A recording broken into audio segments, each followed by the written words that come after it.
नमस्कार, आप देख रहे हैं ऑल राइट न्यूज़। दिनांक 25/9/2022 सेवा पखवाड़े के अंतर्गत आज भारतीय जनता पार्टी के संस्थापक राष्ट्रीय संघ सेवक के प्रचारक हम सबके प्रेरणा स्रोत पंडित दीनदयाल उपाध्याय जी की जयंती कार्यक्रम साईनाथ मंदिर वार्ड 18 कृष्णानगर रोड नंबर 7 महानगर महिला मोर्चा के मंत्री सुधा सक्सेना के निवास पर साईनाथ मंडल के अध्यक्ष श्री विक्रम सिंह जी, प्रदेश कार्य समिति सदस्य आदरणीय राम गोपाल मिश्रा जी की उपस्थिति में पंडित दीनदयाल उपाध्याय जी की जयंती की पर पुष्पांजलि अर्पित कर नमन किया। सभी ने बारी बारी से दीनदयाल उपाध्याय जी की तस्वीर पर पुष्पांजलि अर्पित की और उनके जीवन से जुड़ी सत्य पर आधारित उनकी जीवन शैली के बारे में भी जाना।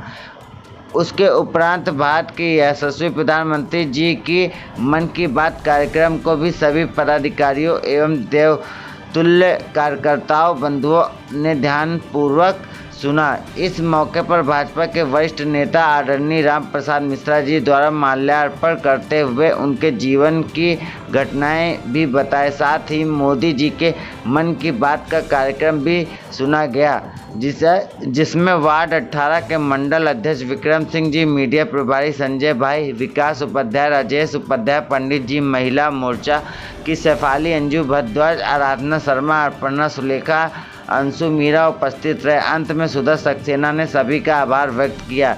भाई संजय शर्मा, मंडल मीडिया प्रभारी, साईनाथ मंडल भाजपा महानगर बरेली से सुधा सक्सेना की रिपोर्ट। मैं भारतीय जनता पार्टी से साईनाथ मंडल से मंडल अध्यक्ष विक्रम सिंह।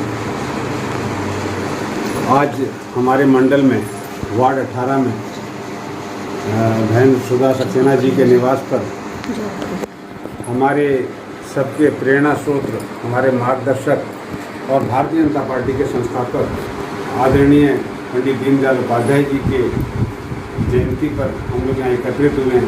आज वैसे तो बहुत ही कहना चाहिए महान दिन है। आज कई चीज़ों को मिला करके आज का दिन बना है। ये हम लोग का जो सेवा पखवाड़ा चल रहा है आदरणीय प्रधानमंत्री नरेंद्र दामोदर मोदी जी के जन्मोत्सव पर, उसी में आज हमारे सबके प्रेरणा स्रोत पंडित दीनदयाल उपाध्याय जी का जन्मदिन है, जयंती है। और जैसा कि आदरणीय राम गोपाल मिश्रा जी जो हमारे प्रदेश कार्य समिति के सदस्य हैं और हम सबके मार्गदर्शक हैं, उनका ओजस्वी विचार हम लोगों को सुनने के लिए मिले, तो हम वाकई में अपने आप में एक गौरवान्वित महसूस कर रहे हैं कि आज उनके विचार हमारे वार्ड 18 के जो कार्यकर्ता हैं उनको सुनने के लिए मिले। और भविष्य में हम ऐसा ही चाहेंगे कि इसी तरीके से आदरणीय भाई साहब का जो है वो मार्गदर्शन मिलता रहे और जिस तरीके से बहन सुधा जी ने आज ये कार्यक्रम रखा है, भविष्य में भी आगे इसी तरीके कार्यक्रम होते रहें, जिससे कि देखिए सबसे बड़ी बात ये कि भारतीय जनता पार्टी एक ऐसी पार्टी है जो परिवारवाद को लेकर नहीं चलती है। भारतीय जनता पार्टी एक संगठन को लेकर चलती है और संगठन में चलने वाली पार्टी में हर समाज का, हर व्यक्ति का, चाहे वो ऊंचा है नीचा है, किसी भी धर्म से जाति से है, गरीब है अमीर है, हर एक का उतना ही हक है जितना एक अमीर का उतना गरीब का। इसी तरीके से ये जो मध्यम वर्गीय परिवार से पंडित दीनदयाल उपाध्याय जी थे, तो मुझे अभी भी एक वाकया याद है कि मतलब जो है बरेली में जब ये आए थे एक बार, तो इनको लेने के लिए स्टेशन पे हमारे यहाँ के कार्यकर्ता गए थे और इनको एसी क्लास के डिब्बे में देख रहे थे कि भाई पंडित दीनदयाल उपाध्याय जी आने वाले हैं, उनको ढूंढ रहे थे। तो पता लगा कि एक साधारण कुर्ते पैजामे में एक छोटी टूटी सी अटैची जिसमें लॉक भी नहीं थे, उसको रस्सी से बांधा हुआ था, इस तरीके की अटैची लेकर के पंडित दीनदयाल उपाध्याय जी गेट पर पहुंचे। लोगों ने देखा कि दीनदयाल उपाध्याय जी आ गए, तो बड़ा अचंभा हुआ कि एक इतना बड़ा आदमी और एक साधारण क्लास के डिब्बे में सफर कर रहा है। उसके बाद में कुछ कार्यकर्ता उनसे जब मिलने गए तो उनका कुर्ता फटा हुआ था, तो उस कुर्ते को रिपेयर करने के लिए वो खुद बैठे थे, खुद आगे से रिपेयर कर रहे थे। मतलब कहने का है कि हमें अपने काम में, अपने आप को मेंटेन करने में, अपनी भूमिका बनाने में, अपनी संस्कृति को जो है उजागर करने में, लोगों को समझाने में खुद आगे आना पड़ेगा, सहयोग करना पड़ेगा और लोगों को बताना पड़ेगा, तभी हमारा देश आगे बढ़ सकता है। ऐसे हमारे समाज सेवी, हमारे मार्गदर्शक पंडित दीनदयाल उपाध्याय जी के जन्मदिन पर मैं आप सबको शुभकामनाएं देता हूं और आशा करता हूं कि यहाँ से संकल्प लेके जाएं और उनके जीवन की कोई भी मूल वो जो विचारधारा है उसको लेकर के अपने जीवन को सफल बनाएं। इसी के साथ जय हिंद, जय भारत। जी सीमा जी, आज अपना परिचय के साथ में बताइए आज क्या आप यहाँ पे उपस्थित हुए हैं, किस उपलक्ष्य में उपस्थित हुए हैं? आज आप अपना परिचय के साथ में सबके मैं सामने रामगोपाल मिश्रा, भारतीय जनता पार्टी उत्तर प्रदेश कार्य समिति का सदस्य। ये जो पखवाड़ा चल रहा है, वैसे तो आज बहुत विशेष दिन है क्योंकि जनसंघ की स्थापना करने वाले संस्थापकों में से एक पंडित दीनदयाल उपाध्याय जी की जन्म शताब्दी के अवसर पर हम लोग आज यहाँ पर एकत्रित हैं। इसके साथ साथ जो देश के अंदर आदरणीय मोदी जी ने मन की बात का प्रारंभ किया था, उसका आज 93वां एपिसोड यहाँ पर हम लोगों ने देखा, सुना और बहुत अच्छी बात आज पंडित दीनदयाल जी की जन्म शताब्दी के अवसर पर, जन्म जयंती के अवसर पर उन्होंने कही। बहुत सारे उदाहरण उन्होंने दिए। एक अनवी का उदाहरण तो बहुत ही उल्लेखनीय था, जिसमें उन्होंने बताया कि किस प्रकार से उसने अपनी बीमारी को योग से समाप्त किया और योग से उस बीमारी को जीता और आज वो बिल्कुल पूरे लोगों के लिए प्रेरणा का स्रोत बनी हुई है। आज हम लोग यहाँ पर पंडित दीनदयाल उपाध्याय जी की जयंती मना रहे हैं और उन्होंने जो हमें मार्ग दिखाया, उनके बहुत सारे संस्मरण इस अवसर पर मुझको याद आते हैं।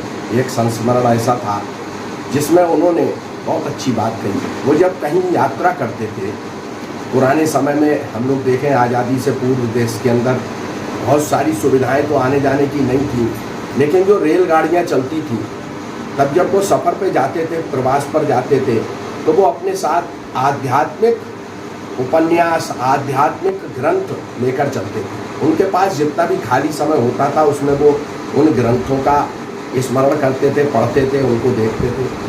एक स्टेशन पर मुगल सराय से जौनपुर के लिए वो यात्रा करने के लिए तैयार थे और उस स्टेशन पर एक नवयुवक अपनी पत्नी के साथ वहाँ से आकर गुजर रहा था। उसने देखा कि भाई कोई व्यक्ति बैठे हैं और ये रामचरितमानस का जो हमारा जो रामायण है, तुलसीदास जी ने जो रामचरितमानस का लिखा है उसको वो पढ़ रहे थे।